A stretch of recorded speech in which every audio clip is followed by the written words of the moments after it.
Bonjour et bienvenue dans cette nouvelle vidéo. Aujourd'hui un rappel sur les connaissances SST, sauveteur secouriste du travail, l'équivalent professionnel de l'AFPS, l'attestation aux formations de premiers secours. Ce document est distribué lorsque vous faites les formations SST par l'INRS, l'Institut national de recherche et de santé. En premier lieu, il s'agit de protéger. Ensuite, vous examinez pour faire alerter et puis secourir.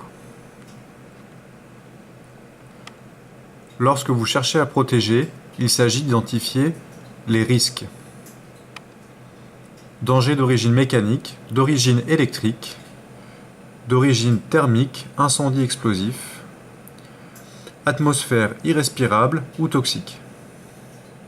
Les conduites à tenir sont de supprimer le risque, couper l'électricité par exemple. Si ce n'est pas possible, vous devez l'isoler. Un balisage, ou alors évacuer. On voit que le secouriste a une assistance respiratoire. À l'examen du patient, en premier lieu, le plus urgent, est-ce que la victime saigne abondamment? Si c'est le cas, il faut comprimer l'endroit qui saigne. Un pansement compressif, par exemple. Est-ce que la victime s'étouffe? La conduite à tenir correspond aux tapes dans le dos chez un adulte ou un enfant, les compressions abdominales, les compressions thoraciques chez une femme enceinte ou une personne obèse, la désobstruction des voies aériennes chez le nourrisson.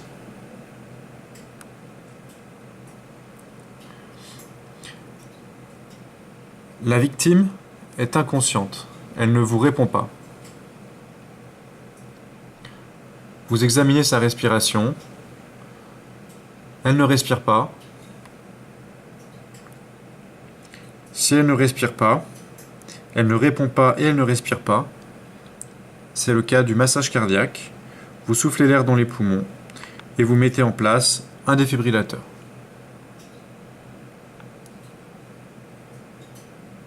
Si elle ne répond pas et qu'elle respire, vous la mettez au repos, en PLS, et vous lui permettez de continuer à respirer. La couverture de survie peut aussi vous servir ici, pour garder au chaud votre victime. La victime répond, elle est consciente.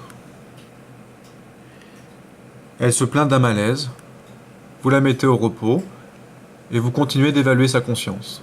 Également, couverture de survie peut être conseillée. Elle est consciente, elle s'est brûlée, éventuellement à l'acide. Vous la douchez, vous arrosez pour éteindre, refroidir. Également, pensez à déshabiller en cas d'acide. Enfin, la victime se plaint de douleurs empêchant certains mouvements. Elle s'est peut-être par exemple cassé la jambe. On évite de mobiliser cette jambe et on explique au patient de ne pas la bouger pour éviter de suraggraver sa blessure. Peut-être que la victime saigne mais non abondamment. Dans ce cas, on traite spécifiquement la plaie. En règle générale, il faut se laver les mains, laver la plaie et protéger cette dernière. L'ensemble des conduites à tenir sera détaillé dans d'autres vidéos en fonction des situations spécifiques. Ici, il s'agit d'un simple résumé, un mémo pour le SST. Merci et à bientôt.